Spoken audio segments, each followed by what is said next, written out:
Não, teve a chance, sim, sem dúvida. O Ceará compete muito, o Ceará é um time que compete o tempo inteiro. E durante a semana, Rizek, trabalhando já no jogo, né? A gente tinha expectativa, a gente tá vendo aí os lances, essa é a primeira jogada clara de gol que o Clebão, se a bola não toca nas costas, na nuca do Léo Pereira ali, poderia ter aberto o placar, né? Aí são os melhores momentos que, obviamente, é um compacto do jogo. O Flamengo teve chance também, chegou, teve muita dificuldade para chegar. As tentativas do lado direito não fluíram como com o Isla, quando joga com o Everton Ribeiro por ali. O Mateuzinho e o Everton não conseguiram aquela química, tanto que o Gabriel chegou a ocupar para fazer a trinca lá do lado direito, muitas vezes, para tentar dar aquela fluência que o jogo, você está vendo aí mais um dos lances, nessa aí até resultou em jogada concluída, né? Everton Ribeiro, Mateuzinho e a finalização do Gabriel.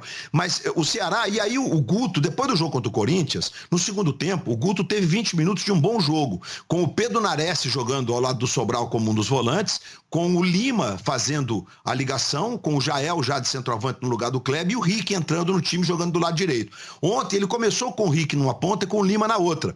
E escalou o Vina, trouxe de volta o Vina, que foi o grande personagem do ano passado do time do Ceará, né? E é uma recuperação que o Ceará, o Vina é o maior salário da história do clube, o Vina talvez tenha tido a maior performance que um jogador do Ceará tenha conquistado num campeonato brasileiro. A gente tá vendo lances do Vina aí, inclusive cobrando essa falta, nessa cavadinha que o Luiz Otávio quase faz o segundo gol. E aí a escolha do Vina fez uma mudança, em vez de escalar o Nares, que é mais ofensivo, ele escalou o Willian Oliveira, que é um volante que tem bom passe, que tem boa saída, aí já com um time bastante modificado, essa é a grande chance que o Léo Pereira salva em cima da linha.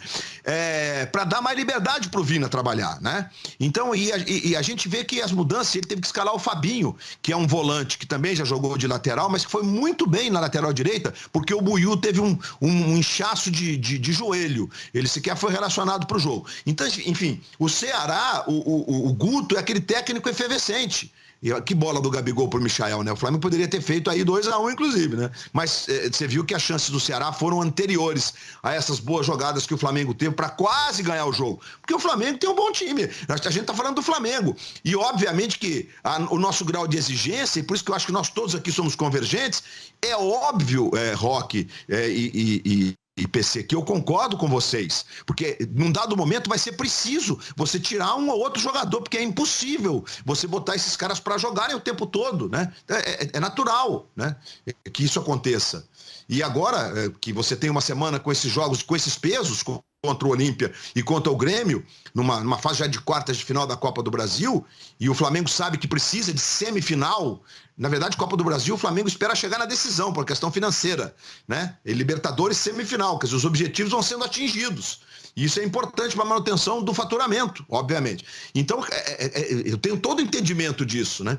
E como disse o Rizek, eu acho que é mais uma interpretação de como as modificações se sucederam, como as escolhas do jogo. Porque quando você tem ali a possibilidade de botar um time talvez mais ofensivo, com a história toda do Pedro e tal, e não faz essa escolha, você passa o sentimento de que o empate está bom. Eu posso estar enganado, mas esse sentimento não é legal. O Flamengo tem que ter o sentimento de que eu quero ganhar essa parada aqui. Vou botar o Pedro no começo do segundo tempo, é possível ganhar. Porque, repito, as escolhas de ontem, talvez fosse um adversário não tão bom quanto o Ceará, elas fossem mais pertinentes. Mas nós sabemos que o Ceará tem um time que compete muito, é duro de ganhar do Ceará. Qualquer time que ganhou do Atlético, inclusive, com um gol no último minuto, e numa jogada até que tem semelhanças com o fim do jogo de ontem, viu, Paulinho? Porque teve uma falta pro Ceará, o Voada encerrou o jogo, não deixou bater. Quanto o Atlético, a falta foi cobrada e o Ceará fez o 2-1. Isso é para a central do apito que vai discutir, mas em relação ao Pedro, eu queria fazer uma observação que também, assim, sem nenhum tipo de precipitação. A primeira coisa, o Pedro foi contratado para ser reserva do Gabriel, do Gabigol. Esse é um ponto.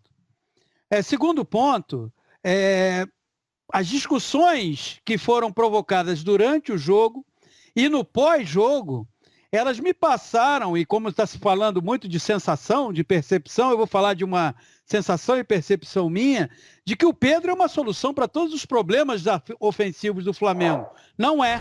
Ele não passa por um bom momento. O Pedro é um jogador promissor, não dá para compará-lo com o Gabriel. O Gabriel é um jogador muito mais pronto, completo, com um repertório muito maior do que o Pedro. E uma coisa me chamou a atenção ontem, vendo na transmissão da TV Globo, com o Luiz, com o Pedrinho e com o Roger, Foi um momento em que aparece uma imagem do Pedro e ele está fazendo assim com a cabeça ao lado de um assustado Rodinei. Gente, a gente precisa também olhar e tratar isso com mais atenção. O jogador de futebol tem que parar de ter esse tipo de comportamento em que ele joga o treinador contra a sua torcida, ele expõe a figura do treinador. Eu posso ser considerado moda antiga, mas eu sempre respeitei a hierarquia. E quando eu tive problemas com quem estava acima de mim, eu nunca os tratei publicamente, eu fui lá e conversei. E acho que no futebol a gente naturaliza esse tipo de comportamento. Se o Pedro está ali à beira do campo e naquele instante ele sabia que estava sendo filmado, mas ele está insatisfeito, terminado o jogo, chama o Renato para uma conversa.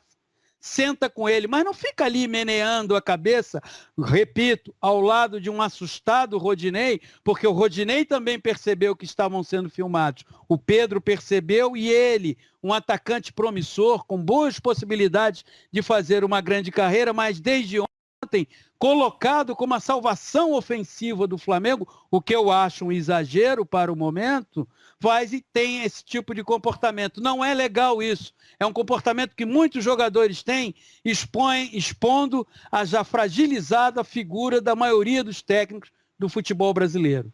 E por que o Pedro é assunto? Você em casa há de perguntar. O Paulinho, o Pedro não é titular, o Pedro não fez gol, não perdeu o gol. Por que o Pedro tem sido assunto?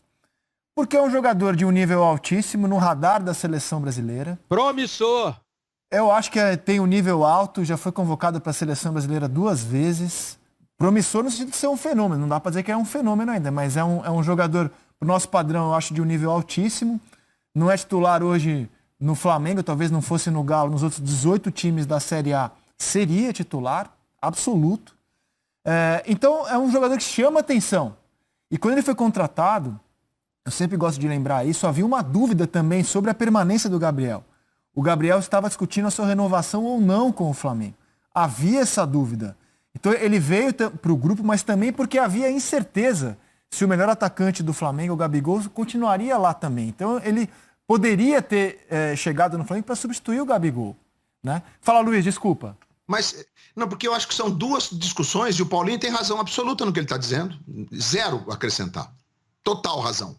Só que eu acho que existe uma discussão sobre especificamente o jogo de ontem. Porque como o Flamengo não tinha o Bruno Henrique, que é dos jogadores do Flamengo, depois do Gabriel, aquele que entra na área, que agride a área com mais competência de botar a bola para dentro, isso é indiscutível, ele é um dos artilheiros do campeonato, inclusive, do Campeonato Brasileiro, embora o Gabriel seja o artilheiro do time na temporada, né? O Gabriel fez 24 gols em 25 jogos na temporada. Não estou contando o início do ano lá, que era a temporada 2020.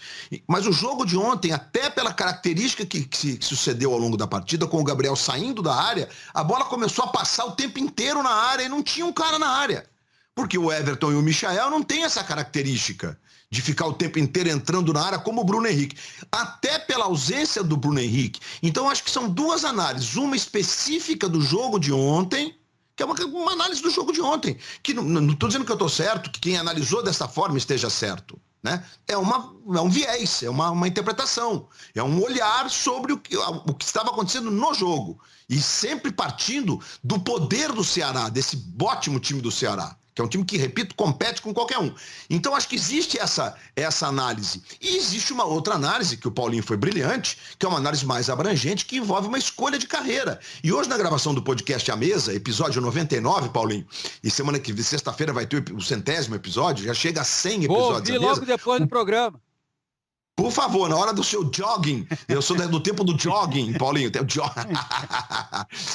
bota o fonezinho e vai ouvindo. Porque o PVC defendeu a tese de que talvez não tenha sido uma escolha de carreira adequada para o Pedro. Porque o Gabriel é um jogador excepcional, gente. E eu também disse no episódio de A Mesa de hoje, tratando do Gabigol, né, citando o Predestinado, que é uma produção feita pelo Globoplay, para o Globoplay, da nossa divisão de esportes, né, que em alguns episódios, que tem depoimentos do Jorge Jesus, meu amigo Roque Júnior, que trata o seguinte, que o Gabigol, ele se reinventa dentro dos jogos sob pressão, que para ele com pressão é melhor ainda. E que no intervalo do jogo contra o River, ele torce o pé direito, o pé fica inchado, e ele diz pro professor, Mister, não vai dar. Ele falou, vai dar, você vai morrer dentro de campo. E o Jorge Jesus, que ele é, assim, digamos, autoestima elevada, ele disse, se fosse o treinador, partindo do princípio que o cara tá machucado, vou botar um inteiro, teria tirado o Gabigol. E não teria acontecido o que aconteceu.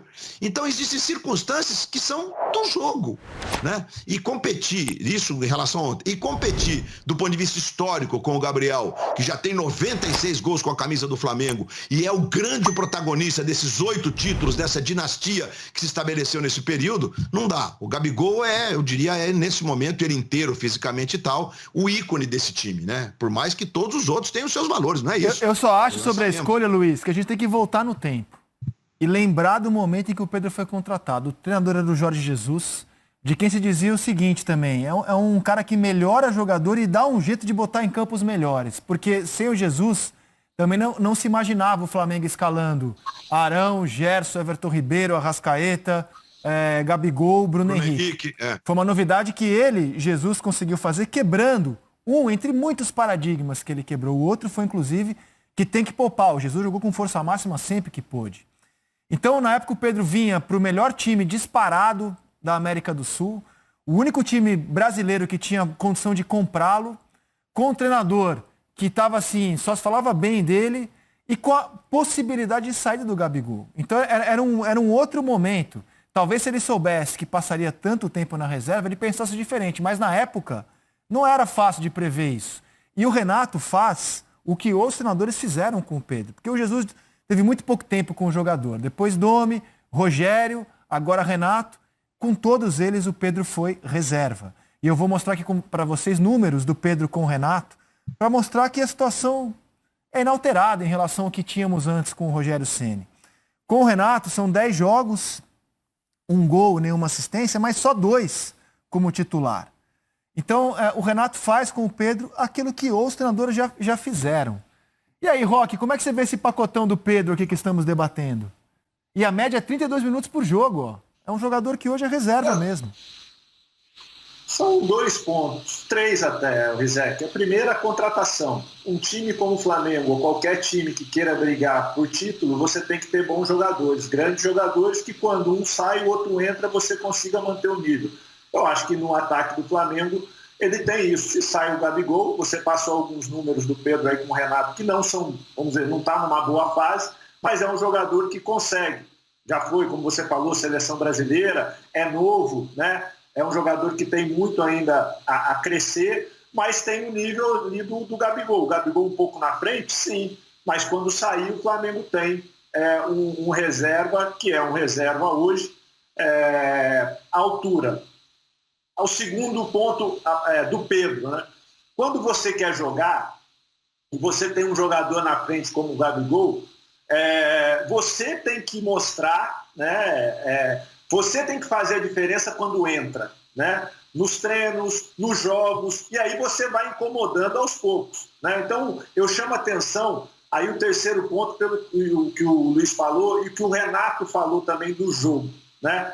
O Renato foi claro depois do jogo em falar, em alguns momentos não vou conseguir colocar o Pedro e o Gabigol para jogarem junto, porque o jogo é feito de 5 fases. Fase ofensiva, fase defensiva, as 2 transições e bola parada.